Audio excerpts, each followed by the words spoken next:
संतो अर्हणा बृहद्देवासो अमृतत्वमानसो ज्योतिरथा अहिमाया अनागसो दिवो वर्षमाणं वसते स्वस्तये।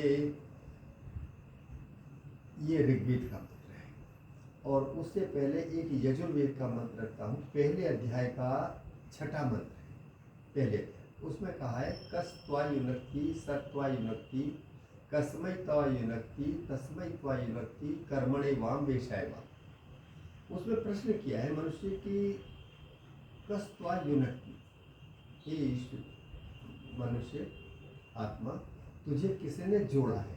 शरीर से जुड़ जाना ही तो जन्म है, अलग अलग हो जाना ही मृत्यु है। किसने जोड़ा है? तो उसी में उत्तर दिया है सत्वायुनक्ति, परमेश्वर, हमको भेजने वाला ईश्वर है। कस्मै त्वायुनक्ति, क्यों भेजा भाई तुझे? परमात्मा बिना कारण के क्यों करेगा इसका? क्या क्या कारण है, क्यों भेजा है? कस्मै त्वायुनक्ति, उसमें कहा तस्मै त्वायुनक्ति, उसी ईश्वर को प्राप्त करने के लिए हम यहाँ संसार में आए हैं। उसी की प्राप्ति आनंद की प्राप्ति है, उसी की प्राप्ति मोक्ष की प्राप्ति है। और बार बार के आवागमन के चक्र से छुटकारा प्राप्त करने के लिए हम यहाँ पर आए हैं। इसलिए ईश्वर ने कृपा करके हमको यहाँ भेजा है, लेकिन बिना बात नहीं भेजा, हमारे पूर्व जन्मों के कर्मों के अनुसार हमको ये जन्म मिला है। मनुष्य को जाति, आयु और भोग, ये तीन चीजें पूर्व जन्म के कर्मों के अनुसार प्राप्त होती हैं। पहले जन्म में हमने कैसे कर्म किए हैं उसी के अनुसार हमें जाति मिलेगी। जाति से अर्थ है मनुष्य जाति, पशु जाति या पक्षी इत्यादि जाति, न कि और कोई जाति। तो हमको ये मनुष्य जाति जो मिली है ये पूर्व जन्म के कर्मों से मिली है जाति। और आयु, जन्म से लेकर मृत्यु पर्यंत जो समय होता है वो आयु होती है, वो भी परमेश्वर ने हमें अपने कर्मों के अनुसार प्रदान की है। लेकिन इस आयु को, क्योंकि कर्म में हम स्वतंत्र हैं, हम कर्म कर सकते हैं कुछ भी, हम तो परमेश्वर को भी बुरा कह सकते हैं, तो परमेश्वर ने हमको कर्म में स्वतंत्र बना दिया, लेकिन फल भोगने में हम परतंत्र हैं। तो आयु को हम कम भी कर सकते हैं और बढ़ा भी सकते हैं। अभी श्रीमद से बातें हो रही थी तो बताया कि हनुमान जी हजारों वर्षों तक रह सकते हैं, और भी हमारे बहुत से ऋषि मुनि हजारों वर्ष की तपस्या कर रहे पहाड़ों में। वो कैसे? वो योग साधना द्वारा अपनी आयु को बढ़ा भी सकते हैं और अपने दुर्व्यसनों द्वारा हम लोग अपनी आयु को घटा भी सकते हैं। बहुत से लोग आत्महत्या कर लेते हैं, तो उसका क्या किया जाए?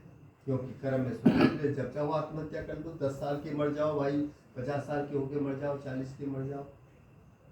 तो परमेश्वर ने जन्म से लेकर के जो आयु दी है वो वेदों के अनुसार है 100 वर्ष और उससे अधिक, कम से कम 100 वर्ष है। जीवेम शरदः शतम्, हे ईश्वर हम कम से कम 100 वर्ष तक अधिक जिए। और फिर क्या हो? भूयश्च शरदः शतात्, हे प्रभु इससे अधिक जो भी आप दोगे आपकी कृपा है, और भी ज्यादा हम जीते रहे। तो अब ये जाति, आयु और भोग हमें पूर्व जन्म के कर्मों से मिले। भोग क्या होते हैं? अब एक बच्चा तो पैदा हुआ है मेरे घर में, और एक बच्चा पैदा हुआ है राजीव गांधी के घर में।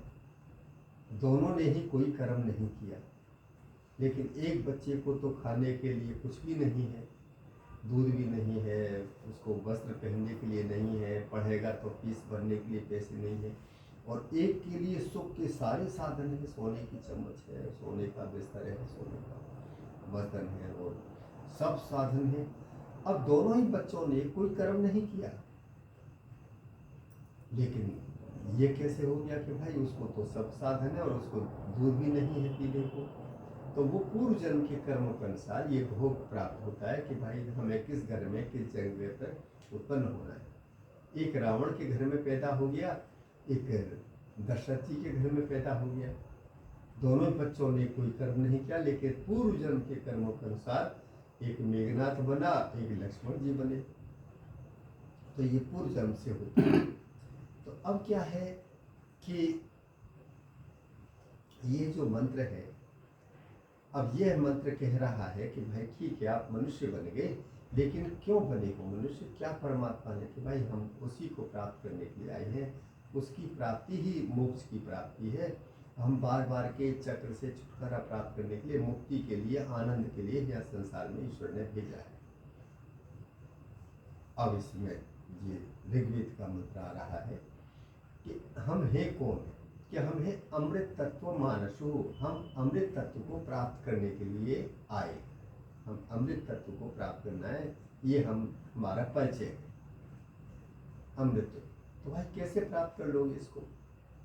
इसका कोई साधन तो होना चाहिए, कोई रास्ता होना चाहिए। तो इसी मंत्र में रास्ता है। निचक्षसो अनिमिषन्तो अर्हणा बृहद्दे वासो। निचक्षसो, सबसे पहले बताया कि हम आत्मनिरीक्षण करें। जब मनुष्य की प्रवृत्ति ये होती है कि हम सदा दूसरों का निरीक्षण करते रहते हैं, इसमें ये पाप है, इसमें ये अधर्म है, ये करता है, ये वो करता है, ये करता है, हम कभी आत्मनिरीक्षण नहीं करते। जब हम आत्मनिरीक्षण करेंगे और अपने गुण दोषों को देखेंगे तो गुणों को बढ़ाएंगे और दोषों को समाप्त करेंगे। लेकिन हम आत्मनिरीक्षण नहीं करते। मनुष्य के अंदर अनेक दोष हो सकते हैं, उसे वही जान सकता है, मैं नहीं जान सकता। आप नहीं जान सकते कि मेरे अंदर कितने दोष हैं। कौन जान सकता है मेरे दोषों को? मैं ही जान सकता हूँ। या मेरे निकट रहने वाले जान सकते हैं, मेरी पत्नी जान सकती है मुझ में कितने दोष हैं, मेरा बेटा जान सकता है मुझ में कितने दोष हैं। यहाँ तो मैं वेद की बात कर रहा हूँ, घर जाके मैं गाली देने लगूंगा, मारपीट करने लगूंगा, शराब पीने लगूंगा, तो वो जानते हैं कि हाँ हमारा पति बड़ा दुराचारी है, लेकिन बाहर बड़ा देवता बनता है। तो वो जो निकट रहने वाला है वो उसके गुण दोषों को जानता है। तो मैं अपने से सबसे ज़्यादा निकट, मैं अपने गुण दोष सबसे ज़्यादा जानता हूँ, या मेरा परिवार जानता है, मेरी पत्नी जानती है, मेरे बच्चे जानते हैं। एक रामायण में कथा आती है, बड़ी सुंदर आती है कि भगवान राम और लक्ष्मण सीता जी को ढूंढने के लिए जा रहे थे। चलते जा रहे थे, दोनों बड़े व्याकुल थे, परेशान थे। पत्नी चली गई, उसको कैसे खोजें, कहाँ खोजें, क्या करें। तो उनके पिता के मित्र थे जटायु, उन्होंने बता दिया कि आप वहाँ जाइए ऋषिमुख पर्वत पर, वहाँ सुग्रीव है, आपकी सहायता करेगा। तो उसी जा रहे थे, उसका नाम था पंपा नगरी और पर्वत का नाम था ऋषिमुख। बाली का ये जो राजधानी थी सुग्रीव की, वो पंपा नगरी। तो वहाँ पर एक पंपा तालाब है जिसको पंपासर कहते हैं। तो अब जब पंपासर के किनारे होकर के जा रहे थे, तो ये इसमें सत्य और असत्य की बात नहीं है, ये समझाने के लिए एक अतिशयोक्ति अलंकार इस पर प्रयोग किया गया है और इसमें बड़ा सुंदर वर्णन किया गया है।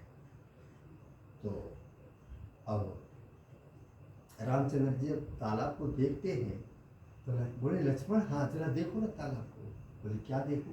अरे देखो, पश्य में लक्ष्मण, पश्य में लक्ष्मण पंपायाम बकह परम धार्मिक। हे लक्ष्मण, इस पंपा तालाब को देखो, ये बगुला कितना धार्मिक है। अच्छा, मंदम मंदम पदम धत्ते बधम केतन शेकय, कि इतने धीरे धीरे कदम रख रहा है कि किसी प्राणी को चोट न लग जाए। कितना धार्मिक है बगुला। पर देखो ये पशु पक्षी कितने धार्मिक होते हैं। तो लक्ष्मण तो कोई जवाब नहीं दे सकते। जल में से मछली निकलती है, मछली निकलती है, वो कहती है कि बकह किम वर्णिते राम, बकह किम वर्णिते राम तेना हम निष्कुली करता। हे रावण, इस बगुले का क्या वर्णन करते हो? इसने तो हमारी कुल का कुल नष्ट कर दिया, हमारा खानदान ही खा गया। और रामचंद्र जी, आप इसके निकट नहीं रहते हो। जो जिसके निकट रहता है वही उसके गुण दोषों को जानता है। हम इसके बिल्कुल निकट रहते हैं, हमें पता है ये कितना धार्मिक व्यक्ति है। ये इसलिए सूरदास बना हुआ है कि हम कहीं दिख जाए तो वहीं पकड़ ले उसको। तो रामचंद्र जी चकित रह गए, बोले अच्छा भाई। तो मेरा कहने का अर्थ ये है कि हमारे निकट जो है वही हमारे गुण दोषों को जानता है। और वेद कहता है कि भैया तुमसे निकट कोई भी नहीं है, अपने निकट मुझसे मेरे निकट कोई भी नहीं है, मैं अपने सबसे ज़्यादा निकट हूँ। तो ये वेद कहता है कि निचक्षस, आत्मनिरीक्षण कीजिए। और जब आत्मनिरीक्षण करेंगे तो हमको अपने गुण दोष दिखेंगे। फिर हम क्या करेंगे, गुणों को गुणान प्रकटीकरण, गुणों को हम बढ़ाएंगे, उनको प्रकट करेंगे और अपने जो दोष हैं उनको हम समाप्त करेंगे। जब मनुष्य के दोष समाप्त हो जाते हैं तो फिर वो उस रास्ते पर चल पड़ता है जो रास्ता मुक्ति की तरफ जाता है, आनंद की तरफ जाता है, मोक्ष की तरफ जाता है। जब मनुष्य के दोष समाप्त हो जाते हैं, लेकिन ये कब होता है, जब मनुष्य आत्मनिरीक्षण करता है, आत्मचिंतन करता है। इसलिए हमारे सब ऋषियों ने कहा है कि भाई एकांत में बैठ करके दिन में एक बार, कहीं प्रातः या शाम संध्या के समय या ईश्वर की उपासना के समय थोड़ा आत्मचिंतन कर लिया करें कि मैंने जीवन में क्या किया, या मैंने आज क्या किया, या मेरे से कोई भूल तो नहीं हुई, कोई अपराध तो नहीं हुआ, किसी के प्रति मैंने कोई दुर्भावना तो नहीं रखी। जब मनुष्य आत्मचिंतन करता है तो उसके अपने गुण दोष दिख जाते हैं और उन दोषों को वो दूर करता है। ये पहली बात पहला शब्द है ये निर्चक्षस।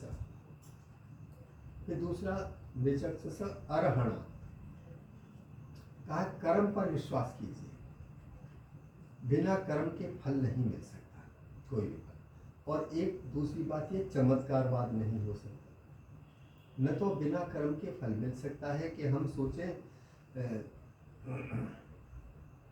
कि हमें मन में विचार करते रहें कि भाई मैं सांसद बन जाऊं, मैं प्रधानमंत्री बन जाऊं, मैं न्यायाधीश बन जाऊं, मैं और भी बड़ा बन जाऊं, मैं तो ये मन में ही कल्पना करता रहता है मनुष्य। मनोरथों से उद्यमेन ही सिद्ध्यन्ति कार्याणि न मनोरथे।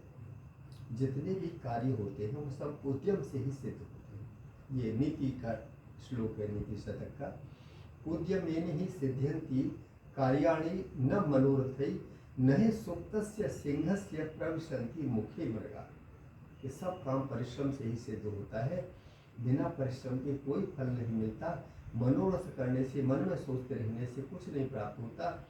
जिस प्रकार से शेर अपना सो रहा है और सोते सोते सोच रहा है कि कोई मृग आए और मेरे मुख में प्रवेश कर दे, तो ऐसा संभव नहीं है। नहीं सुप्तस्य सिंहस्य, सोते हुए शेर के मुख में मृग प्रवेश नहीं कर सकता। उसको दौड़ करके शिकार पकड़ना पड़ेगा, मारना पड़ेगा, दौड़ना पड़ेगा, परिश्रम करना पड़ेगा, तब उसे अपना शिकार प्राप्त होगा। इसलिए मनुष्य को उद्यम करना चाहिए। तो कहा है कि हम कर्म पर विश्वास करें, कर्म पर विश्वास करें, और जिस प्रकार के हमारे कर्म होंगे उसी प्रकार का हमको फल मिलेगा। उसमें ईश्वर किसी प्रकार से क्षमा नहीं करता है। जैसे आपको न्यायाधीश कहा जाता है, उसी प्रकार से परमेश्वर भी न्यायाधीश है। वो भी न्याय करता है, वो कभी अन्याय नहीं कर सकता। परमात्मा के जो गुण हैं, जिनमें विशेषता बताई है, ईश्वर सच्चिदानंद स्वरूप, निराकार, सर्वशक्तिमान, न्यायकारी, वो बहुत महान न्यायाधीश है। तो परमेश्वर हमें वही फल देगा जो हमने जैसा किया है। ऐसा नहीं होगा कि मैं किसी गुरु के पास, आचार्य के पास, किसी और के पास जाऊं और जा करके कह दूं जी मेरे पाप क्षमा कर दो और मेरे पाप क्षमा करवा दो। तो वो लूट तो लेगा हमको, पैसे तो ले लेगा, लेकिन आपके कर्मों में किसी प्रकार से कोई भी फेर बदल नहीं हो सकता। ऐसा ही भगवान कृष्ण मानते हैं गीता में। उन्होंने भी गीता में कर्म फिलॉसफी इतनी जबरदस्त दी है कि कहा है कर्म करने वाला मनुष्य ही सच्चा सार्थक आर्य होता है। अब गीता शुरू हो गई, गीता शुरू हुई महाभारत में। अब महाभारत में आपको सबको ज्ञान है इस बात का, न जाने कितनी बार आपने सुना है, पढ़ा है, देखा है, लेकिन एक विशेष बात का वर्णन करना चाह रहा हूँ जिसको आप भी जानते हैं, मैं केवल याद कराना चाह रहा हूँ। तो उन्होंने कहा जी मेरे रथ को भाई बीच में ले चलो। अर्जुन ने कहा, तो कृष्ण बोले लो भाई बीच में आ गया। अब अर्जुन कांप गया, बोले मैं तो युद्ध नहीं करता। कृष्ण बोले क्यों नहीं करता? कि ये मेरे दादाजी हैं, ये मेरे दादाजी से भी बड़े हैं, भीष्म पितामह, इनकी दाढ़ी पकड़ पकड़ करके मैं बड़ा हुआ हूँ, इनकी गोद में खेला हूँ, कैसे इन पर मैं बाण चला सकता हूँ? द्रोणाचार्य मेरे गुरु हैं, इन्होंने तो मुझे सब सिखाया है, कैसे चला सकता हूँ? दुर्योधन मेरा भाई है, जयद्रथ मेरा जीजा है, मैं अपनी बहन को विधवा कैसे कर सकता हूँ? आपने जाना होता? नहीं, अपनी ही है तो। अच्छा ठीक है। तो मैं कैसे जा सकता हूँ? मैं कैसे युद्ध कर सकता हूँ? मैं तो उनको नहीं मार सकता। तो कृष्ण बड़े चिंतित हुए। अब उन्होंने गीता में लिखे दूसरे अध्याय में आता है ये प्रसंग, बोले कश्चित कश्चिद कश्मिलमिदम विषये समुपस्थिते। अरे अर्जुन, कैसे समय पर कैसा विषय तू रख रहा है यहाँ? इतना सारी चारों सेना है, किस समय पर कैसा विषय तू यहाँ पर रख रहा है? अनार्य जुष्टम अस्वर्गम अकीर्तिकम अर्जुन, तू तो अनार्य जैसे काम कर रहा है। उस समय अनार्य एक बहुत बड़ी गाली समझी जाती है। किसी को अनार्य कह दो, समझो उसमें सारे दोष आ गए, और आर्य सारे गुण आ गए उसमें। पहले सब आर्य ही कह करके समुद्र पत्नी अपने पति को आर्य कहती थी, हे आर्य ऐसा करो, और राम भी अपने बड़ों को आर्य, सब आर्य कहकर एक दूसरे को संबोधित करते थे। तो आर्य वो होता है जो श्रेष्ठ गुण कर्म स्वभाव वाला व्यक्ति होता है। अब वहाँ अर्जुन को कह रहे तू तो अनार्य है, अनार्य वाले सारे गुण तुझ में आ गए। कौन से? कि तू तेरी ये अपयश होगा, और तेरा तो झूठ पर तेरा असत्यवादी भी तू सिद्ध होगा। ये तूने कैसे समय पर कैसा विषय उपस्थित कर दिया? इस समय युद्ध का समय है, तुझे युद्ध करना चाहिए। अर्जुन को फिर उन्होंने पूरा गीता का ज्ञान दिया, और अंत में श्लोक आता है, वो कहता है अर्जुन कि हे कृष्ण, अब करिष्ये वचनम तव, आप जो कुछ आप कहोगे वो मैं करूँगा। बोले ठीक है, युद्ध कर तू, ये तेरा कर्तव्य है युद्ध का यहाँ पर। तो मेरे कहने का तात्पर्य ये है कि भगवान कृष्ण ने जो गीता का ज्ञान दिया है उसमें कर्म फिलॉसफी जो दी है, तो उसमें उन्होंने कहा है कि भाई कर्म तो करो, लेकिन फल की चिंता मत करो। फल परमात्मा कब कहाँ कैसे समय पर देता है ये आपके हाथ में नहीं। आप अब मैं यहाँ पर यज्ञ कर रहा हूँ या किसी के यहाँ यज्ञ कर रहा हूँ, तो मैं केवल यज्ञ कर सकता हूँ और दूसरा व्यक्ति यज्ञ करा सकता है, उसका फल अवश्य ही मिलेगा, लेकिन कब कहाँ किस तरह से मिलेगा ये न मैं जानता हूँ न करने वाले जानता है, लेकिन पुनीत कर्म का पुनीत फल मिलेगा। इसी प्रकार से मैंने किसी का अहित कर दिया, उसका फल भी मुझे मिलेगा, आपके न्यायालय में भी मिलेगा और ईश्वर के न्यायालय में भी मिलेगा। तो ये कर्म है। तो वेद कहता है कि हे मनुष्य, आत्मनिरीक्षण करो और कर्म करो। यजुर्वेद का 40वां अध्याय, उसमें 40 ही अध्याय है, और 40वें अध्याय का दूसरा मंत्र है, कुर्वन्ये वेह कर्माणि जिजी विषेतम सम। अरे मनुष्य, तू 100 वर्ष तक ही, तू जो 100 वर्ष तक जीने की कामना करता है तो कर्म मत छोड़ देना, कर्म करते हुए ही 100 वर्ष तक जीने की कामना करना। एवं तो न थे तो अस्ते न कर्म लिप्ते न। और जब तू कर्म करेगा तो तू कर्म में लिप्त नहीं होगा, कर्म करता जा 100 वर्ष तक। लेकिन प्रश्न ये उपस्थित हो जाता है, कर्म करें कौन सा? साधारण कर्म तो पशु पक्षी भी करते हैं, सभी करते हैं। खाना पीना, सोना जागना, उठना बैठना, शादी करना, संतान पैदा करना, ये तो सभी करते हैं, पशु पक्षी भी करते हैं, मनुष्य भी करते हैं। तो हमें अंतर क्या हो गया? तो कहा धर्मो ही तेषाम अधिको विशेष धर्मेण हीना पशु की समान। धर्म एक ऐसा है जो मनुष्य को पशुओं से अलग कर देता है। आप धार्मिक काम कीजिए। तो भगवान कृष्ण कहते हैं, भाई अब अर्जुन कहता है जी धार्मिक काम कौन सा है? धार्मिक काम कौन सा है? क्या मैं किसी मंदिर में जाऊं, या मैं यज्ञ करूं, या मैं आपके पैर छूऊं, या मैं किसी का उपदेश सुनूं, या मैं किसी गुरु के पास बैठ जाऊं? धार्मिक काम बताइए ना कौन सा है? तो भगवान कृष्ण कहते हैं 3 कर्म धार्मिक जो मनुष्य को मुक्ति की ओर ले जाते हैं। कौन से हैं? यज्ञ दान तपः न त्याज्यम कार्य में बता। गीता में भगवान कृष्ण कहते हैं यज्ञ दान तपः न त्याज्यम कार्य में बता। मनुष्य को यज्ञ नहीं छोड़ना चाहिए, दान नहीं छोड़ना चाहिए, और तप नहीं छोड़ना चाहिए। अब इसको समझने के लिए थोड़ी सी आवश्यकता है हमारी। यज्ञ क्या है? परोपकार की जो भावना है, दूसरों के प्रति हम उपकार की जो भावना रखते हैं। एक तो ये अग्निहोत्र है जो अग्नि में हम करते हैं, एक यज्ञ वो है जो दूसरों का किसी भी प्रकार से हम भला कर दें, वो यज्ञ। ये आपका बहुत बड़ा कर्म है जो भगवान कृष्ण ने लिखा है। किसी प्रकार से भला कर दीजिए। किसी रास्ते चलते हुए कोई भिखारी बैठा है जो वास्तव में डिजर्व करता है, उसकी सहायता कर दें, या कुछ भी हम करें जिससे किसी दूसरे का, कोई निर्वस्त्र व्यक्ति है, कोई ऐसी महिला भी होती है, कोई ऐसे पुरुष भी होते हैं। कभी कभी हम स्टेशन पे जाते हैं, उस बहुत से लोग ठंड में सिकुड़े पड़े रहते हैं, उनको जरा अपने हाथ से एक कंबल उड़ा दीजिए, मन में कितनी शांति मिलती है, आनंद मिलता है, प्रसन्नता मिलती है। तो ये यज्ञ की भावना है। परोपकार आय सताम विभूत है, दूसरे का उपकार करना ही ये बड़े मनुष्यों का कर्म होता है, यज्ञ। फिर दूसरा है दान। दान उसे कहते हैं कि हम किसी को, जैसे किसी अच्छे कार्य के लिए, गौशाला के, कहीं बहुत बड़ा यज्ञ हो रहा है उसके लिए, या कोई ऐसी संस्था है जो कि अच्छा गौशाला ही चला रही है, या कोई अनाथालय चला रही है, या कोई अंधों का आश्रम चला रही है, ऐसी जगह पर हम थोड़ा सा अपनी पवित्र कमाई में से कुछ दे दें, जितना हम उचित समझें। कहीं ऐसा न हो कि उसको देते देते हमको ये आवश्यकता पड़ जाए। ये दान है। यज्ञ दान तपह, तीसरी बात कही है उन्होंने, आपको आनंद प्राप्ति के लिए, मुक्ति प्राप्ति के लिए तीसरा कर्म है तप कीजिए। अब तप को मनुष्य ने बहुत उससे ले लिया है कि पहाड़ों पे ही तप हो सकता है। भगवान कृष्ण ऐसा नहीं मानते, वेद भी ऐसा नहीं मानता, महर्षि दयानंद भी ऐसा नहीं मानते, कोई ऋषि भी ऐसा नहीं मानता, जो ऋषि प्रामाणिक ऋषि।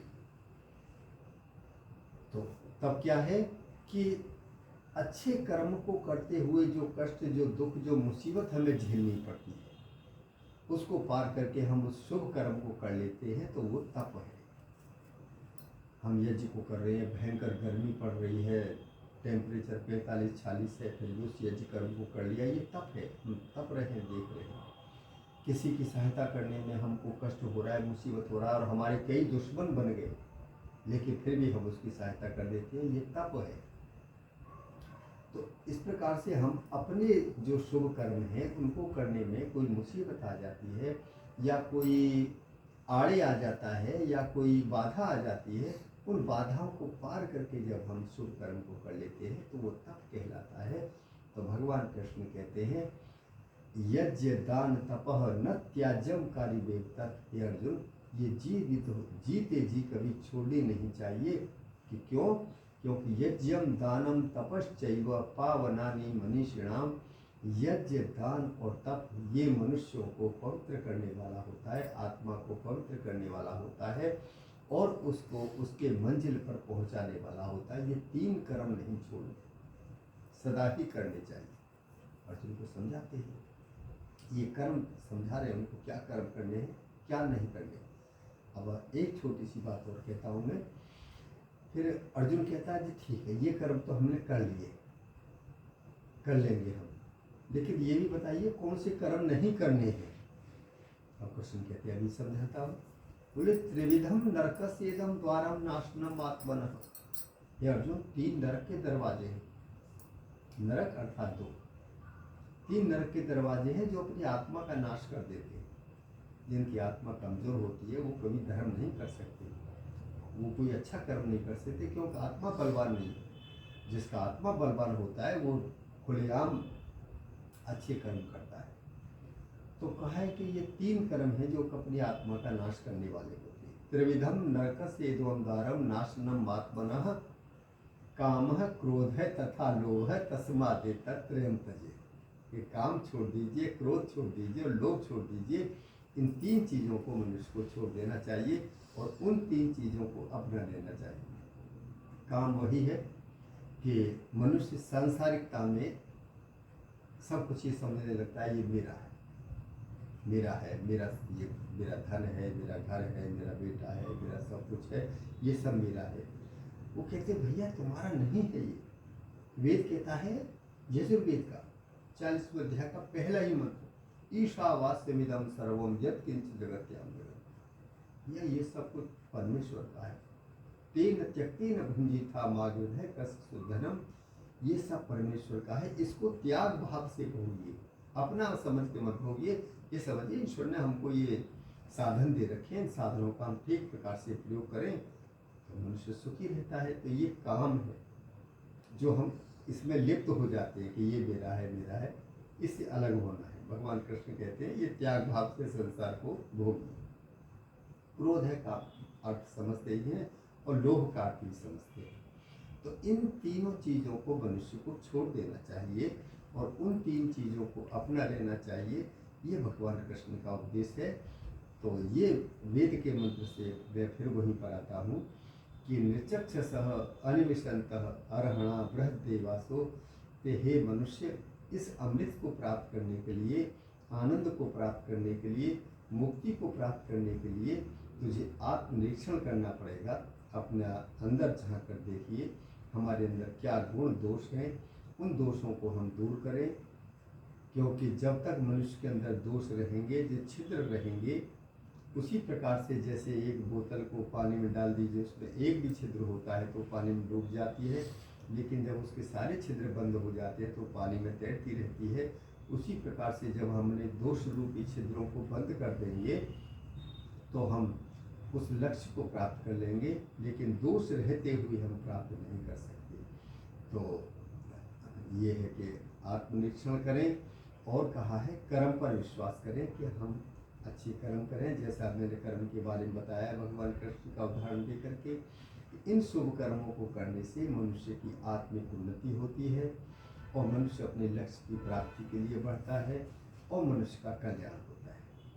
तो आज इतना ही हम देखेंगे और कल फिर इसी तरह से